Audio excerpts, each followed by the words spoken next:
जून heavens हवाई अड्डे पर 2 बार रॉय मिलर से टकराते हैं और बाद की उड़ान से टकरा जाते हैं।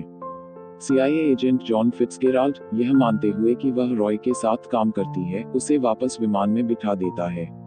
जब वह विमान के टॉयलेट में होती है, तो रॉय यात्रियों और फ्लाइट क्रू फिट्जगेराल्ड द्वारा भेजे गए एजेंटों को वश में कर लेती है और प्लेन को कॉर्नफील्ड में क्रैश कर देती है। हैरान जून को नशा करते हुए वह चेतावनी देता है कि एजेंट उसके पीछे आएंगे।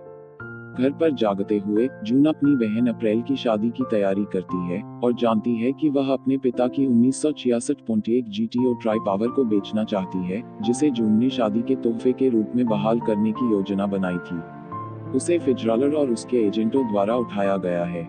रॉय प्रकट होता है, एक राजमार्ग का पीछा करते हुए कई एजेंटों को मारता है और उसे बचाता है। रॉय के आने से पहले वह अपने पूर्व प्रेमी रोनी, एक फायर फाइटर के पास भाग जाती है और जून को बंधक बनाने का नाटक करती है। इस प्रक्रिया में रॉडनी को गोली मार देती है। रॉय जून को आश्वस्त करती है कि वह उसके साथ सुरक्षित है और खुलासा करती है कि उसके पास ज़ेफायर है, जो एक सतत ऊर्जा बैटरी है। उन्हें इसके आविष्कारक साइमन फेक की रक्षा करने के लिए नियुक्त किया गया था, जब तक कि फिट्जगेराल्ड ने रॉय को फंसाते हुए बैटरी चोरी करने की कोशिश नहीं की। ब्रुकलिन में जून और रॉय को पता चलता है कि फेक छिप गया है, लेकिन रॉय को एक सुराग मिल गया है कि वह हादस में है। उन पर स्पेनिश हथियार डीलर एंटोनियो क्विंटाना द्वारा भेजे गए गुर्गे हमला कर रहे हैं। फिर से नशे में जून होश में आता और जाता है क्योंकि वे पकड़े जाते हैं और फिर रॉय के ऑफ द ग्रिड द्वीप पर भाग जाते हैं।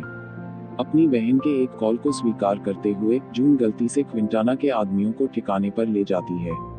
एक हेलीकॉप्टर में क्विंटाना के मानव रहित हवाई हमला वाहन से बचते हुए रॉय जून को उसके उड़ने के डर को दूर करने के लिए दस्तक देती है। जून ऑस्ट्रिया में एक ट्रेन में जागता है, जहां रॉय साइमन के साथ फिर से मिल गया है और वे क्विंटाना द्वारा नियुक्त हत्यारे बर्नार्ड को मारने का प्रबंधन करते हैं। साल्ज़बर्ग में एक होटल में जांच करने के बाद जून रॉय के साथ क्विंटाना की गुर्गे नाओमी से मिलने जाता है, जहां वह ज़ेफायर बेचने की पेशकश करता है। फिट्जगेराल्ड और CIA के निदेशक इसाबेल जॉर्ज जून को ढूंढते हैं और खुलासा करते हैं कि रॉय ने हवाई अड्डे पर ज़ेफायर की पिछली सुरक्षा की तस्करी के लिए उसका इस्तेमाल किया था। दिल टूटा हुआ जून उन्हें होटल ले जाता है। छतों के पार भागते हुए रॉय को गोली मार दी जाती है और ज़ेफायर के साथ नदी में गिर जाता है। साइमन को CIA की हिरासत से असली गद्दार फिट्जगेराल्ड द्वारा अगवा कर लिया जाता है, जिसे स्पेन में क्विंटाना पहुंचाया जाता है। घर लौटकर जून अपनी बहन की शादी में शामिल होती है और एक ऐसे पते पर जाती है जहां रॉय निगरानी कर रही थी, जहां वह अपने माता पिता से मिलती है और जानती है कि उसका असली नाम मैथ्यू नाइट है। उनका मानना कि उनका बेटा एक आर्मी सार्जेंट और ईगल स्काउट कार्रवाई में मारा गया था और उसने कई लॉटरी और स्वीपस्टेक जीते हैं, जिसमें प्रवेश करना उन्हें याद नहीं है। अपनी स्वयं की उत्तर देने वाली मशीन पर एक संदेश छोड़कर घोषणा करते हुए कि उसके पास ज़ेफायर है, जून को क्विंटाना के आदमी सेविले ले गए। एक प्रोटोटाइप ट्रूथ सीरम के नशे में जून बताता है कि क्विंटाना के साथ रॉय का सौदा CIA को सतर्क करने के लिए था ताकि जून शादी के समय सुरक्षित रूप से घर वापस आ जाए। रॉय फिट्जगेराल्ड को ट्रैक करता है, जून को बचाता है और क्विंटाना और उसके आदमियों को एक कार का पीछा करने के लिए ले जाता है। क्विंटाना को एक बैल भगदड़ से मार दिया जाता है और रॉय साइमन के लिए फिट्जगेराल्ड ज़ेफायर का व्यापार करता है।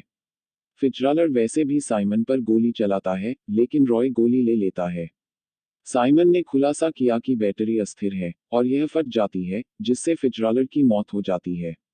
रॉय वाशिंगटन, DC में अस्पताल में भर्ती हैं, जहां जॉर्ज ने उन्हें बताया कि जून आगे बढ़ गया है और उनका CIA में वापस स्वागत करता है। हालांकि जॉर्ज की कूट भाषा से पता चलता है कि उसे मार दिया जाएगा। जून एक नस के रूप में प्रचंड रॉय को ड्रग्स देता है और उसे अस्पताल से बाहर निकाल देता है। पुनर्निर्मित GTO में जागते हुए रॉय और जून केप हॉर्न की ओर ड्राइव करते हैं और उनके माता पिता अप्रत्याशित रूप से वहां अपने स्वयं के टिकट प्राप्त करते हैं।